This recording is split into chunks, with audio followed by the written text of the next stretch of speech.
And that's what we're going to talk about today, right? Like we're going to combine Monday and today's. I did not release the article, but today's article, if you read the editorial calendar, it is talking about grief, right? So this is like a combination of the holidays as mirrors and just the grief that goes into holiday seasons, right? There's so much. I was listening to, I don't know if it was Bloomberg or Fox Financials, because I listen to them in the morning because I want to know what the hell's going on financially in this world. And it was like 62% of Americans would rather go into debt than disappoint their families. And that is so disheartening because it really just speaks to the consumerism that we have been forced into. And I say forced into because we don't have actual time, thanks to capitalism, to enjoy life, right? So, like, I, in my family group chat, I was like, don't buy my kids shit. I'm over it. I keep telling you guys this. Nobody listens. I need you guys not to buy them anything. I want them to have experiences or stocks. You got choices. You know what I'm saying? And I'm like, this kid likes this. This one always wants to go horseback riding or, um, a day trip to the jump park. Experiences. Because that is why we are a world of consumers, is because we don't have time to um to actively enjoy life and experience things, right? All right, I'm gonna turn this around because I'm not okay. So, isn't this so cute? See, I'm building all the admin stuff. I'm really appreciating um the capability of AI in the helping of structures because I have all of the content. And I promise you, I paid so much damn money on people doing this and they can't do it. But anyway, here's all of the back ends. And I'm going to restart my liberation education focus group. I love that group because these guys all got like first dibs look at what we were doing. But when they deleted my account, that deleted the group too. But so you would come in and everybody gets that's right. It's built like a community, and you would start the course. These things are I'm putting them in, right? So it's so cool. You see how I'm still structuring. It has all the yucky stuff. Shh, don't say anything. But then you'd mark, let's say mark is complete, lessons mark is complete. And the goal is to get it to be CEU compatible as well. Ba-da-bum. Let me see. See, I still don't even have like the navigation buttons because we've been working on this in the back end and you'll get notifications, cool, like Facebook. Yeah, that's pretty much do. Let me see. Explore courses and then you can go and it's like, okay, see, you have access to one course at the free community level. That's not going to be my voice. I'm going to record my actual voice because I want it to be accessible and have speech to text. So you'll get to hear my lovely voice. But then these are all of the courses that I have taught over the years. And we're doing that and we're adding these things. And they'll be available in the different route plans. View membership options, right? So you have your membership portal, and that's free. And in that free, I got to add a button there. In that free space, you will go, again, I have no navigation button. So give me a second. But no, it's been busy. It's been busy. And I really deeply appreciate all of you. And like Facebook knocking me back. Thank you, Ingrid. You're awesome. You're awesome for paying me and trusting me to text me that your app is not working. So I appreciate you guys moving through with me, right? I'm a one-woman show with a lot of support. But like these end-to-end sort of things really have to be me, right? Like I've tried to hire developers. It does not work out because I'm always like, no, but it needs to be, no, but it has to be, oh, but can you add dyslexic font? And like because I have all of that in there, it's so cool. Let me see if I could show you that part. Da-da-da-da-da-da-da. Oh, I can. Stand by. And then we'll get into it. I love that. I love hanging out with you guys. Oh shit, I did not do it. Wait, wrong one. Welcome to the Commons.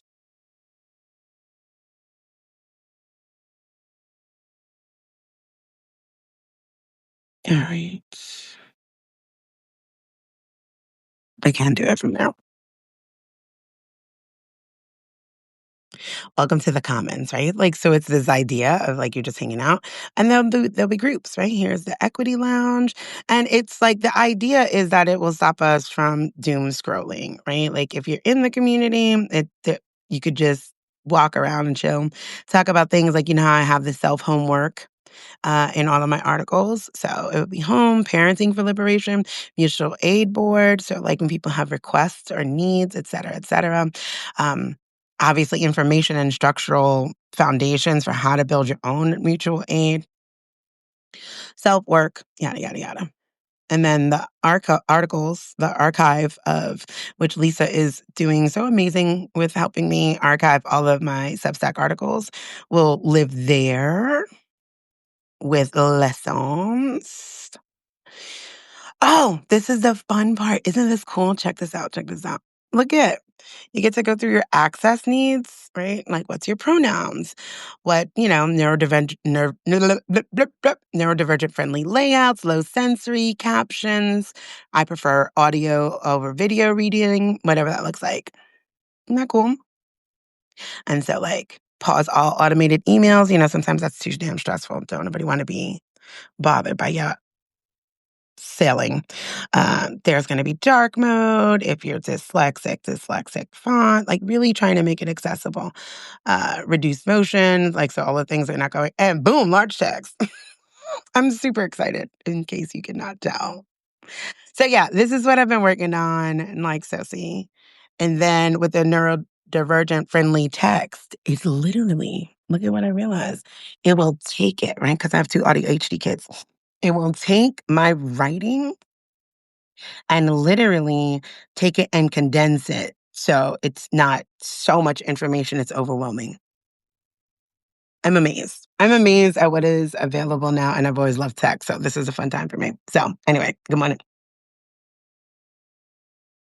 This is what I've been doing. I hope you guys are excited. On top of that, like building other little, I want everything to be a beautiful digital ecosystem that I own that I cannot be erased from.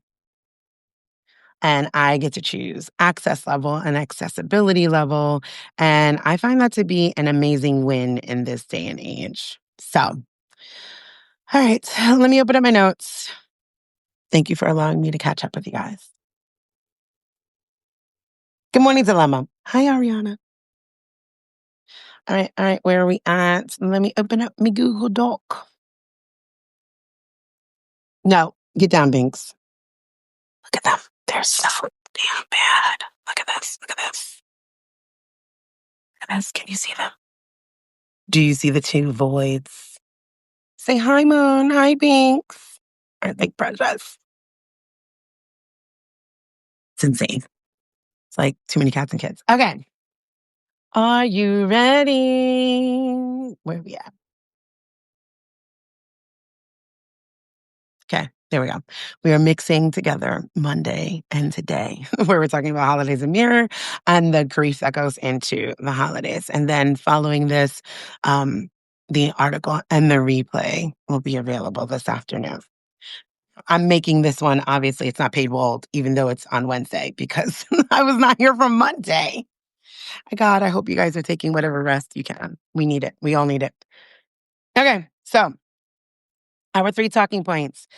The holidays are not the holidays, they're mirrors, right? Like really starting to recognize who we see in ourselves, who others reflect back to us.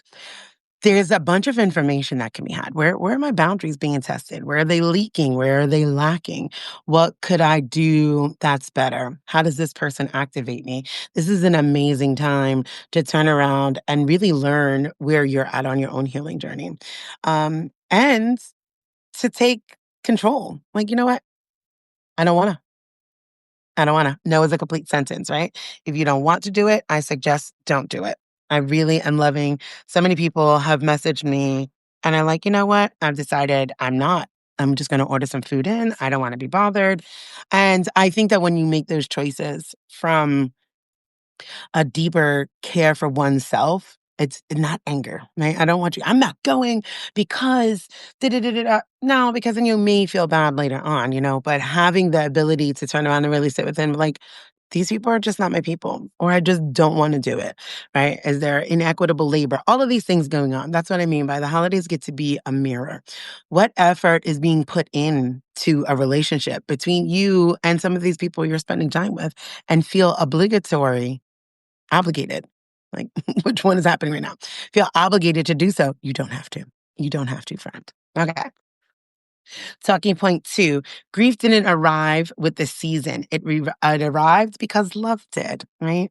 So we have to realize sometimes we're not going to be with family for a lot of reasons, right? Like when I first started, I talked about this with Facebook. I'm devastated. I'm not getting any of my memories throughout the year and the years. And whilst I have most of those videos and pictures, I don't have the stories that go with it, right? Like I don't have the woke up today and, so hear what so and so said, and I posted all of those things. So that is my grief during this holiday season. There may be, family members that are not around, or the grief that, you don't want to be with your family anymore. That is grief too, right? But I want you to recognize the point of this one. Oh my God. Oh my God. No, no, no. Be gentle. Sorry. The point of that is that the season did not bring the grief, the love did. You're not going to grieve what you didn't really love, right? So it's sitting with that reality, right? Like, gosh, this is sad because I really loved that. I really loved doing that. I really loved being with that person. I really loved spending time with it. I really loved what the holidays meant to me as a child, what I thought they were, the grief of knowing the truth of colonization and how this is a celebration of the slaughter of the indigenous of the land. So much grief, right? And because that grief exists because we loved so much about the time, the space, the people, the energy, what have you. So keep that in mind. Three, media assigned us positions, but liberation lets us redesign them, right? So, like, we're conditioned to be certain people, right? Like, you bring the mac and cheese, I'm the mac and cheese maker. But I like that. But these designated roles of who we are supposed to be, right? And really learning who you get to be. You don't have to be that person. You don't have to be the peacekeeper in your family because you're not really keeping peace. That's the right to comfort. You're not. You're not keeping peace. You need to disrupt that. And if that means disrupting it in a way of you not participating, like, you know what? I'm going to disrupt this nonsense and I'm going to stay home and I'm going to have a hot cocoa and I'm going to watch black and white movies. That sounds amazing. I am cooking. I'm going to swing by my mother in law's. Um, for a little bit, but I really think I'm just gonna come back home. And then my homegirl Key is having some things, and she has like a family of 52. It's a beautiful gathering every time. She legit has, Jesus, yeah, she has 5 kids and like 9 grandkids. And everybody, she's always been the person where everybody goes. She even does a Christmas breakfast every year since I've known her, over 20 years now, or about right up 21. Um, And it's amazing. So you get to do what you want to do. You do not have to do these prescribed roles. You get to choose your own. So we're going to get into that. I am trying to still keep your time because I respect that I totally um, was just chatting about my apps. Like, okay, so let's breathe in. The holidays are not the holiday, they're a mirror. The gathering isn't the thing, the reflection is the thing, right? So I'm giving you quick little reframes here. You're not overwhelmed. Okay, you're awake, right? Like that feeling of, oh, what am I going to say? What are they going to do? How are we going to do that? That's overwhelming you because you're aware, right? That is what awareness brings to you. They were never lying when they said ignorance was bliss. God, I love being ignorant. Now, when I look back, I'm like, those good times, good times. To not really truthfully understand the things that were happening and what was going on, truthfully, is a blissful place to be because you are completely and utterly unaware. And when you become aware, that is when all that builds, right? That tension, that frustration. And then that brings me to the other reframe is your tension isn't too much. It's a translation of information, right? Like it's telling you what's making me feel tense about being here or about not going or about family relationships and systems.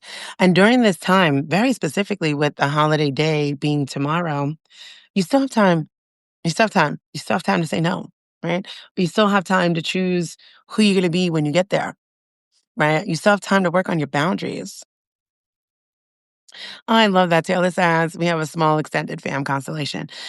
It doesn't have to be perfect, right? You could write yourself a script and be like, okay, this is what like that table talk app that bless Ingrid's heart is it has all that stuff. It's all digitized, right? Like here's your app, here's a soft boundary, here's a medium app boundary, here's a hard boundary, here's an app. You could even table map, right? Like here, so and so is gonna be here. I'm not gonna sit next to them, I'm not gonna be next to them. This is what activates me about them.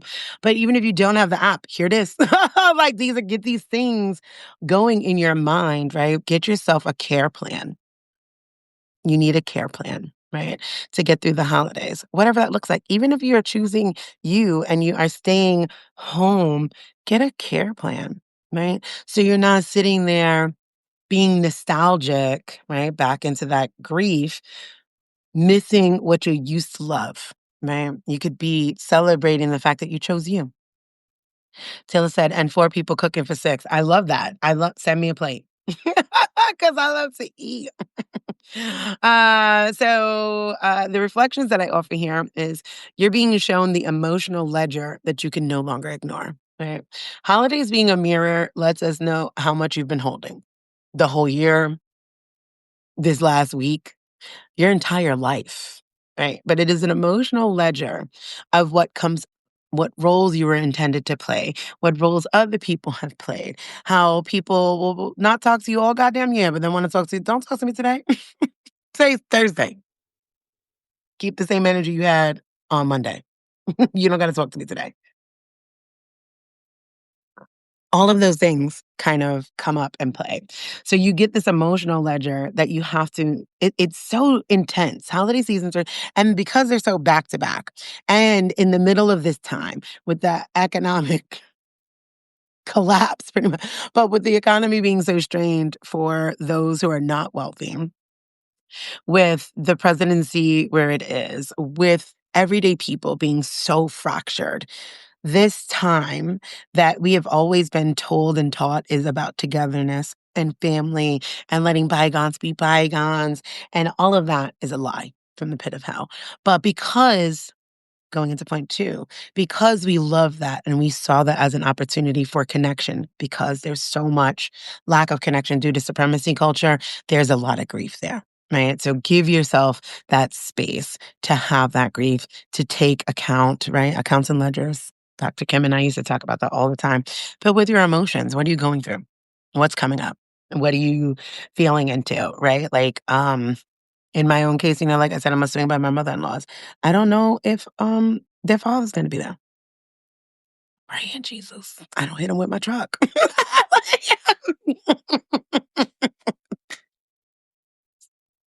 Right? There's a balance of do we go out there if he is there? Like, why do you get the benefit of seeing children that you actively choose to ignore? Um, all of that, right? That's my own process. I'm going out there and I'm do my best to not hit him with my truck.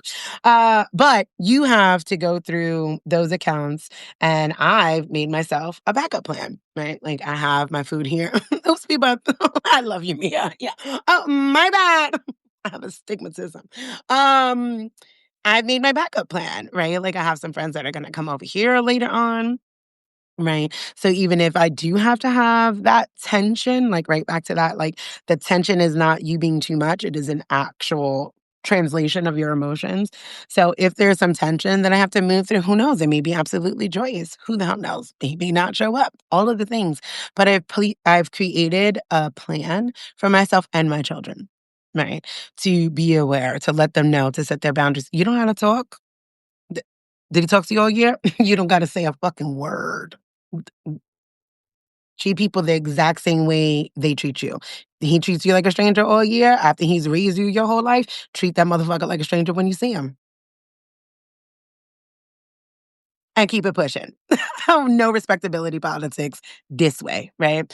Then what does that feel like? What are coming up to talk to them? There's just so many different ways to offer your self-care. Knowing that they can leave. If you want to leave, just tell me. And if one, like us coming up with a family agreement, if one wants to go, can we all agree to go? right? Unless the ones that want to stay are comfortable staying without me there.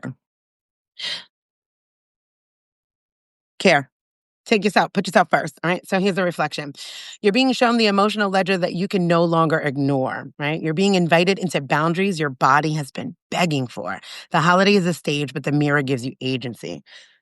In this, I offer you some reflection prompts too, right? What is this gathering showing me about the roles I no longer belong to? Where's my body tightening? And what am I preparing myself for instead of preparing myself from? What expectation do I need to let fall so the mirror becomes a guide instead of a wound? Like that? Go me. Me too. I swear to God, I write for myself, and then here you guys are loving me and supporting me. And I love that for us. Two, I said three, but two. Grief didn't arrive with the season. It arrived because love did, right? Grief is love revealing its shape. Love that. The whole poem. Anyway, grief is not an emotional excess. It's emotional evidence, right? It is, it is saying, like I said, it is a witnessing that love existed here, right? That is the beautiful part of it. That is the joy of grief, right? That oh, wow. Like, even with myself with my Facebook, it is huge grief. Like I said, 17, and I live, like, you see how I am now? I live on my Facebook. I've often said Facebook is like my living room. It feels very much like my house. Those are the homies. They watch my kids grow up. Fuck, I walked through the entire passing of my mother on Facebook in 2009, right? Like, literally from the moment I got the call from the police telling me that, yeah, she died in a car crash. I was, like, in school. I can remember I was in the school and I posted. That was, like, my first response because that is how involved I am with that social media space, and, like, walk through it, and it's like all of my journey is gone of who I'm. It's like, fuck the work. The work will come back. The work I could pull from, my Substack, from my TikTok, from my Instagram, hell, from the thousands of Google Docs. I have 2 laptops full of work. It is literally my journey, my life that I am grieving, that I've shared, that I intended with hopes, and I was really not diligent enough about downloading. Good morning, sunshine. um, Sharing with my children so they would know a version of me that they did not know, that I've forgotten, because that is what growth often does. We forget who we are and where we've come from. But that is what grief brings up, right? So you get to go back through that, recognizing it's because I love this, right? I love those people I shared those moments with. I loved the stories. I love the friends. Like, I'm like, oh my God, I'm looking for my Facebook friends. It's very like looking for people after a disaster, right? Like trying to find all of your things and your friends in a village fire. That is what it feels like for me. So that deep grief just shows it's a reflection of the deep love that I had and curated there. And the same with your own families, right? Like, is it sad sometimes when you can't have that? Like I expressed about, my estranged husband, if he's going to be there. Yeah, the grief is that we had 15 years together and 3 beautiful children, and you don't talk to any of us. And the grief is because there was such a great love, respect, and admiration there. And I would prefer that we could at least be friends, but since we can't, speed bumps, but sometimes unhealthy. All right. So the reframe there is you're not regressing, you're remembering with consciousness. Grief isn't pulling you away from love, it's showing you where love lived. Isn't that beautiful? If you're sad, it's because love lived there. So the reflections that I offer here is the ache resting in your body is not asking to be gone. It's asking to be acknowledged, right? Often in these family dynamics, we push into that either or, like, well, if they're not for me, they're against me. If they voted this way, they hate me. If was the fifth, we'd all be drunk. I don't know what else to tell you. There's a lot of different things, right? But the acknowledgement, leaning into that, like, damn, I'm feeling this. I really liked Uncle Joe. I fucking hate that it became this between us, right? I hate that he became older and lack of community forced him into a space, into echo chambers where nice. That's real, right? Real thing to acknowledge and to sit with. And I want you guys to do that, right? Good morning, Deirdre. Hi, Misty. Another reflection that I offer here is grief held with self becomes a form of devotion, not depletion, right? You get to like devote that time, that energy, that awareness to yourself, right? There's no deeper love that one can offer to anyone or anything than self love. And offering yourself space and time to collect, to honor, to live in your own truth is such a brave show of deep self care and love, right? Self care, again, not always bubble baths. Sometimes it's like rocking and crying, right? And acknowledging the pain, the grief, the life that you've lived, and just where it's different now. And that is okay. Grief held without narrative becomes a form of somatic truth. We often want to wrap things up, right? And like say the whys or what have you. Sometimes it just is. And you could just feel it. And when you could just feel it, it becomes that somatic truth. It becomes a lived, embodied truth. Like, oh, this is real. This is what I'm feeling. You don't need to give it a narrative like I gave you with Uncle Joe. Maybe Uncle Joe doesn't hate you, right? Maybe Uncle Joe got old and the only community Uncle Joe ever had was work, union buddies. And then you retire and friends start dying. And the only community that's offered inside of supremacy culture is church. And church is that first space and place of indoctrination. And now Uncle Joe hates everybody. But it's really because he wants community. And the only way he can have community is being in that because we don't have the time based on capitalism to actually love and care for our elders. And we no longer have multi generational homes. See? So maybe it's not personal. Maybe it's not personal. Maybe Uncle Joe doesn't feel like that, but it's the only way for him to have access to community and some type of care, even though it's not real community because forcing assimilation is not. But that is the only community Uncle Joe has, right? Remove the narrative that Uncle Joe hates you and just feel the grief. That is the example there for making it somatic truth. Okay. Okay. Reflection prompts. What love am I carrying in grief form that I've labeled incorrectly? Like what I just said, right? Who taught me that grief was inconvenient? Was it family? Was it society? Was it your church, your school, or just the media in and of itself, right? Like we're not allowed to grieve. Like I don't think that we get dramatic enough with it. I think that we should be able to like do so wherever. think I think it's a beautiful thing. I think grief is beautiful. What would shift in my body if I stopped treating grief like an interruption and started treating it like a language? Right? The same way that we welcome love and care, grief is another part of that. And grief work is deeply important in our decolonization journey, right? In our self liberation journey, because you're going to continuously lose parts of self, people, places, things. It's going to happen as you grow, as you shed, and as you continue to become. There will be parts that you will just have to grieve.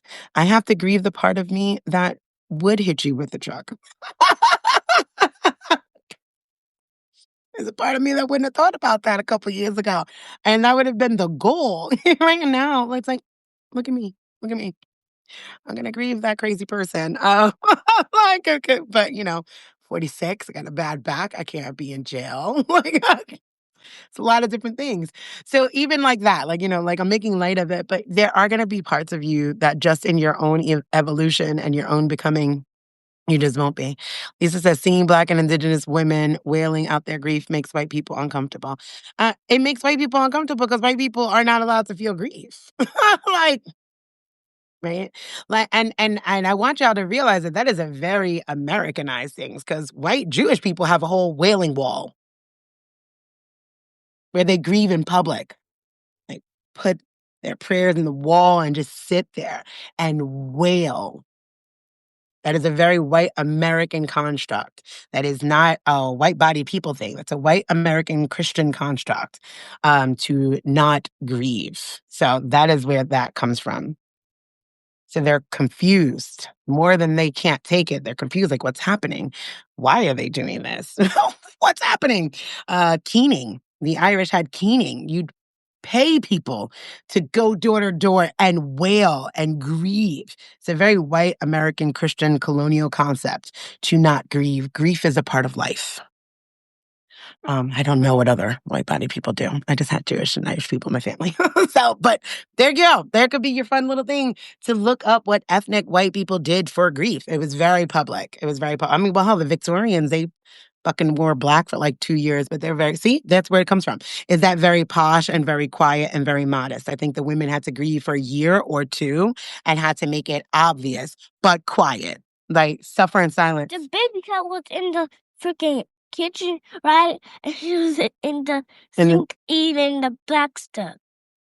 She's eating the coffee out of this. I can't do it with these cats. I can't do it with these cats. The kittens are terrible. Good morning, Patty. So there are a lot of options for that. I know, what's nasty. Okay, can you please go wash your face? What's ew is you with all that gook on your face, trying to be go look in the mirror, honey, and see if you want to really make that choice. Okay. You could stay here, but I would advise you to. Took pics of posed at, right, like those sorts of things. But even that, it was demanded to be silent, right? Like you should be seen and not heard sort of thing. There was no actual act. Keening is beautiful. And if I can remember, I've done an article about it. And actually somebody reached out to me about that too and was like, have you ever heard of this? And I'm like, yeah. It was a beautiful practice, right? We should get back to that. Anyhow, where the hell was I? Okay, so yeah, what would shift in my body if I stopped treating grief like an interruption and started treating it like language? Because it is. Okay? 3, trying to wrap it up here for you guys. Oh, are we still good on time? Look at God. Won't he do it? All right, talking point 3. Media assigned us positions, but liberation lets us redesign them. Look in the mirror and then come back and cuddle. Girl, you know you don't want to be on the screen like that. Drink your drink. I got to deal with shady now. No, all her sleep on her face. She said, I heard that. Lisa says, when I hear it, it grabs my heart and brings me nearer to them. And that's the intent. And honestly, that is exactly what I mean by feeling and honoring that grief. That grief is love. When we grieve, we are closer to the love that we had in that moment. And you can, though, Lisa. That is it. Like, put it on. Put it on. You know, sometimes I like to, I'll play the shofar. It's beautiful sound. It's resonant. It's an ancient sound. And I feel like I'm just like, I open up my windows, my doors, and I blast it like throughout all of the little different surveillance devices in my house by the name of Alexa. And I don't want to say anything because then it'll start activating. And just like clear the energy or drum beats and like that wailing is something that is so necessary. It is so embodied. So I highly recommend doing it. All right, talking point 3, media assigned us positions. Liberation lets us redesign them. Media shapes family expectation and roles, but you get to revise the narrative now, right? We've already established all of that inside of supremacy culture. When you come into supremacy culture, that separation of self, community, and the land, right? And you get these roles. So cis, het, Christian, patriarchal, white manhood, said wealthy, able-bodied, all of those things, gave us these roles. Good job. And said, this is what you need to be. This is what a woman does. This is what children do. This is what men do. This is what boys do, right? Giving us these binaries, no space for two-spirit, multi-gendered, all of the things that existed before a supremacy culture existed. Thank you for giving me hearts. Inspired. So when you're getting these roles and you're doing this work of decolonization and liberation and finding yourself, you have to then start reconditioning the roles. Look, they love you when you're on here. Go shady baby, go shady baby, go shady baby, go shady baby. Hey, go shady baby, go shady baby, go shady baby. Oh, you got it. I love you. Lisa says, good morning, shady baby. Good morning. All right. So the reframe here is you were conditioned, not confused. Don't scroll anything because then you'll miss out my whole thing going on. And that's not a touch screen. You were conditioned, not confused. Your family positions were scripted, not sacred. man. You didn't get to choose your role, right? You didn't get to turn around and say, "Oh, this person is like how we used to like, oh, this is the medicine woman. This is the person, this is the story keeper," right? Like our elders were something to be revered. They kept our stories. I said that on my Facebook. I was like, it feels like I lost an elder, right? The keeper of my story is just gone, right? So all of that, right? Like when my parents died, my dad died when I was 11. I've pretty much been alone most of my life. Kieran, I can't hear, honey. My maternal grandmother passed when I was 8.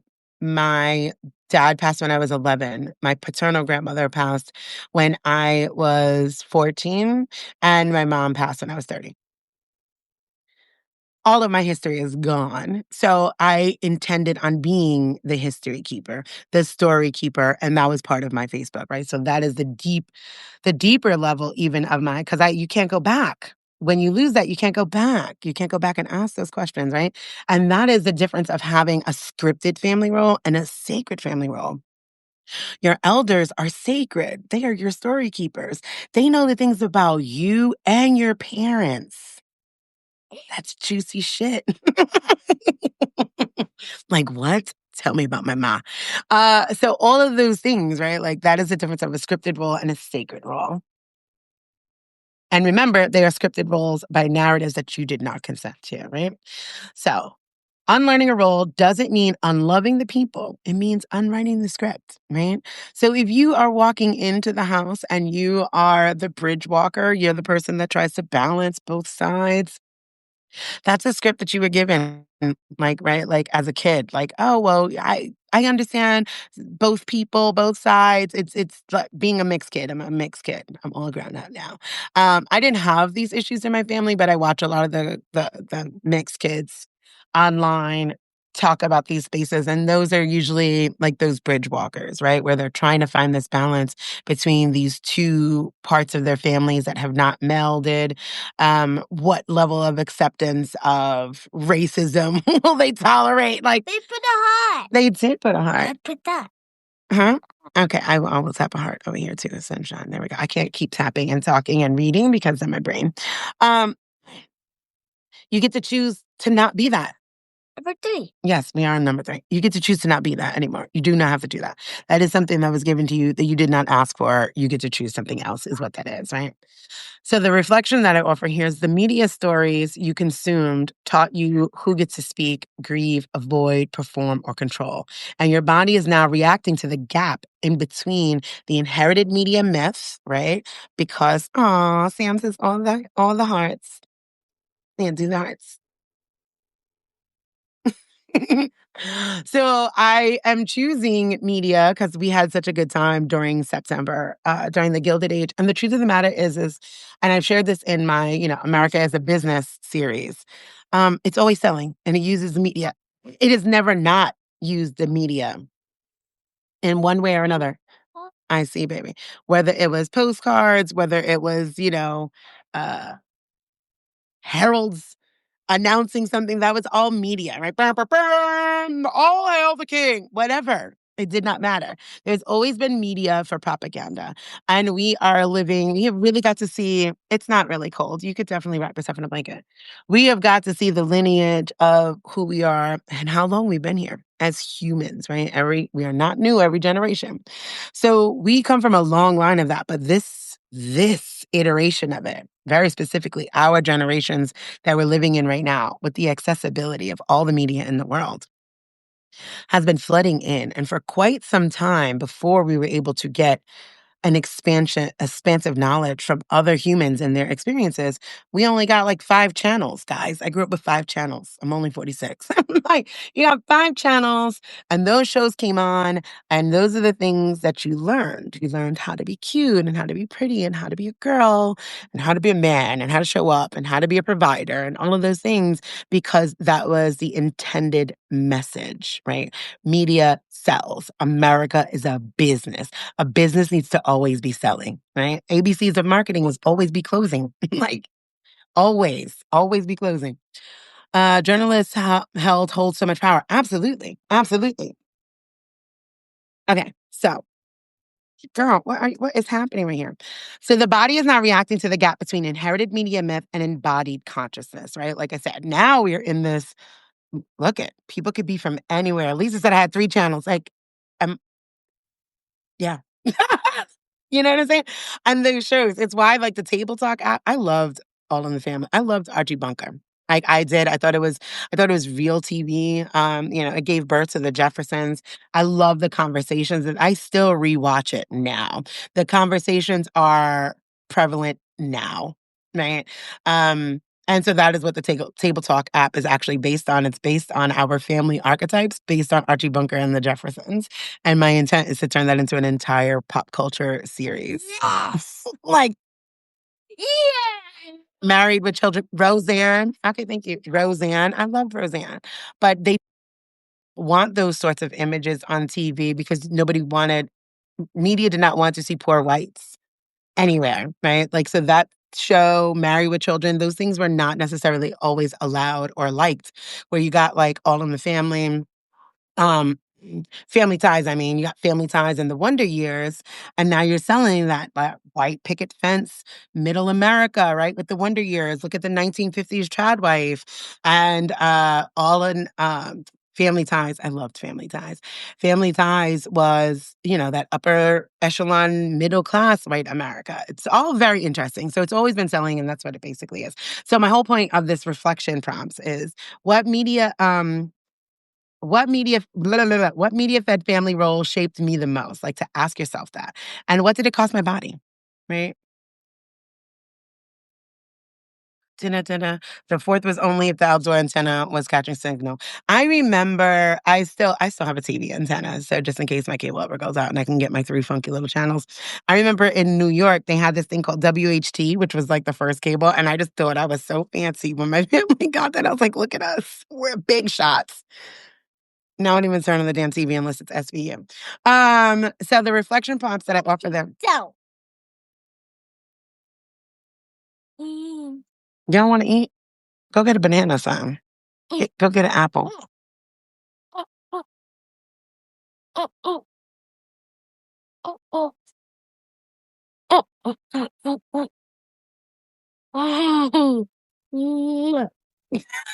God, she's adorable.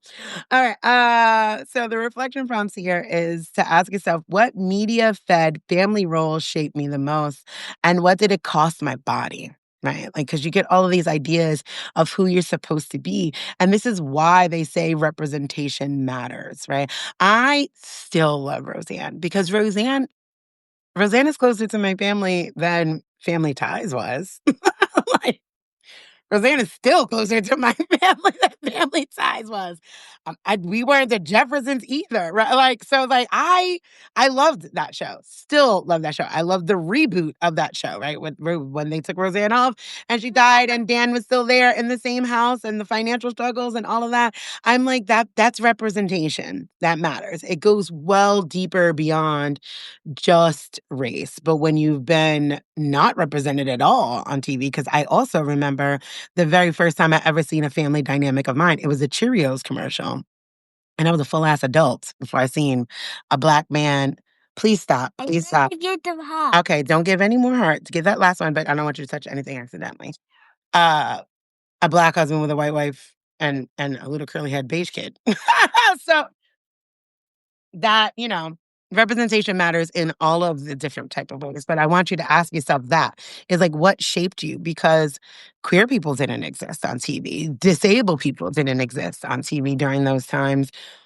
So what did you have to not be in order to fit in order to assimilate? Please don't open those because the tree is not up yet. I want to get tiger. No. Oh, okay. That's fine. 2, what belief did I absorb about cohesion, authority, or harmony that wasn't mine? Got some Christmas decorations. Mhm. Jesus. What narrative am I ready to release so the mirror becomes my teacher, not the television, right? And that goes all the way full circle back to the holidays are a mirror. Sam says, I have been enjoying rewatching some Carol Burnett and Mama's Family. Oh my God. I love those. Me and my grandma Sophie used to watch that all the time. No, Sam. I said Sam. Go over there so you don't lose them. Oh my God. Thank you for that core memory. Freaking unlock. I'm going to go watch the Mama's Family. Oh, God, that was so good. And Carol Burnett was so good. That was such that, right? That what looks like joy, elation, love, what you guys just saw was a grief, right? And that is what happens when grief is embodied. It is a grief of like, oh God, I miss my grandma. That was something that was so beautiful. It doesn't always have to be wailing and pain or sorrow. There is joy in grief too, in having that wonderful memory. And then, oh, that sinking reality. That is also joy and grief together. All right. So as we round up, I can't believe I did that in such good time. Go me. I am a time. You know what? I'm a time weaver. So I slowed time down. Morgan is over there tying up. Why don't you and your brother go get the tree out of the shed? Okay. Yeah. Where you gonna put it? I'm gonna put it over here in the same corner we put it over here. I'll put it in the corner. I think I like it. There are no other corners in this house. Every single corner of this home. I really would like you to not be hollering, especially when I'm on my live. I would like you to go see if your brother would like to go get the tree. So usually we got a live tree, but there you go. Here goes another lesson. It was something that we did as a family activity. And I was just like physically ill at the idea of going to get a Christmas tree. And my husband was not there. And it'll be in January, it'll be 3 years. So I was like, ugh, I want to vomit. I went home for the first Christmas. So I didn't have to worry about putting up a Christmas tree. What? Go get the tree out of the shed. It's in the big red bag. Morgan's gonna help you. Put some shoes on. And so that first year, I completely and utterly skipped it. I didn't have to. I was like, why are we gonna put up a tree? I don't like. We're going home. I'm not putting up a tree here, and we're not even gonna be here. We're gonna be at Kristen's house. I'm not doing that shit.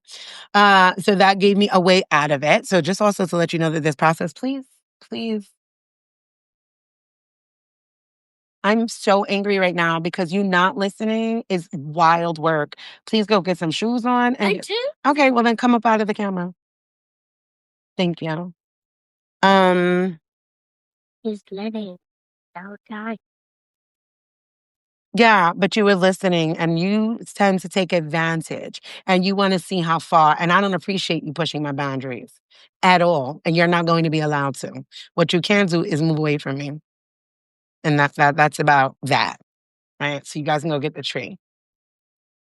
Anyhow, so like there's stages of it, right? So like then by year 2, which was last year, I was posting on my Facebook talking about this story, and simultaneously in the Give Sell Swap group, some cool beans. Somebody, and that year, the first year, I was talking to my cousin, and I was like, you know what? I might as well just get a pre-lit tree. I don't think I ever kind of want to go back and do that right now. I'm just not in that space, and I don't want to deal with the work, the maintenance, right? Like, I don't want to be watering and the shit. He did all of that, and I'm not doing that shit. Like, I just don't need more things to do while I'm now solo parenting.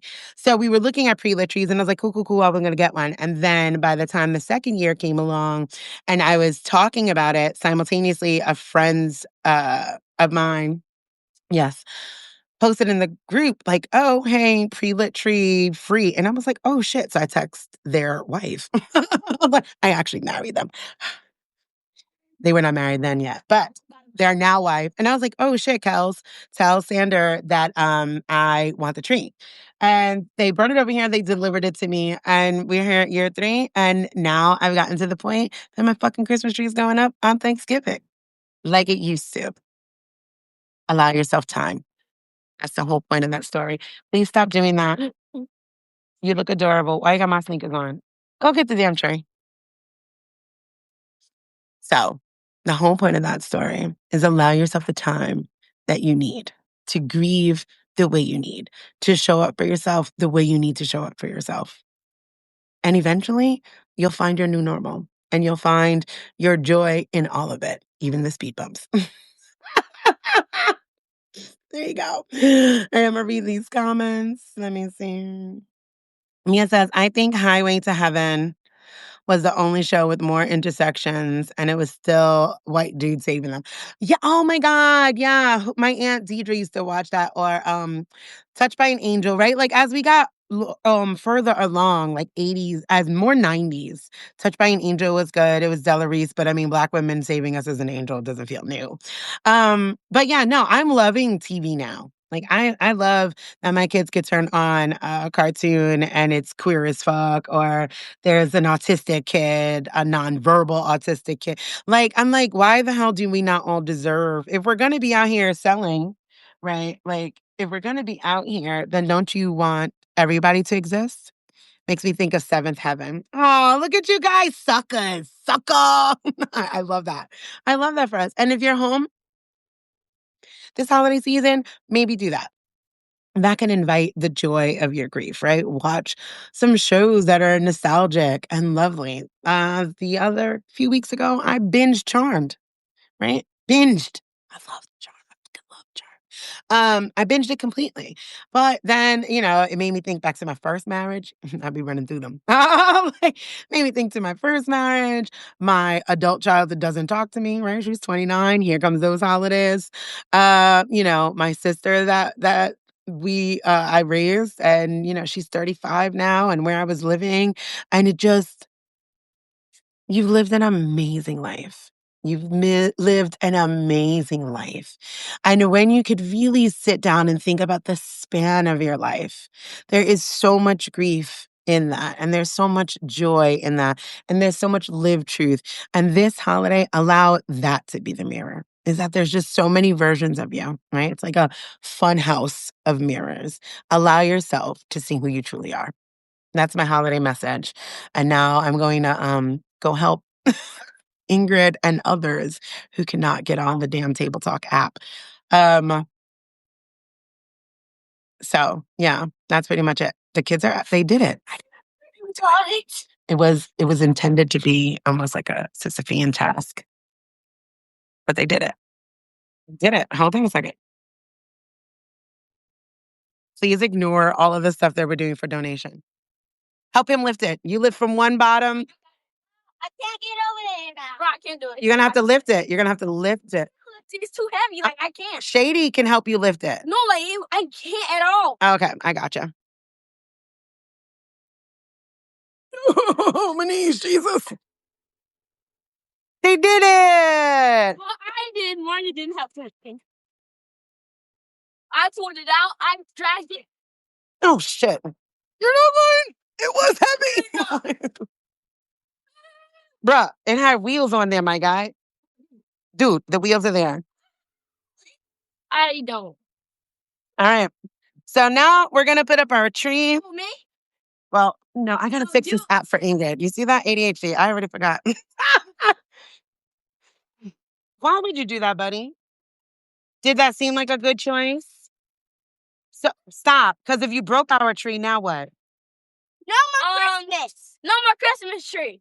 You'll have to pay for a new one. Yeah, you will. Anyhow, Sue says I got on late and admittedly pushing on an agenda, but this Carolyn Levitt family drama has all the pillars. Has my blood boiling.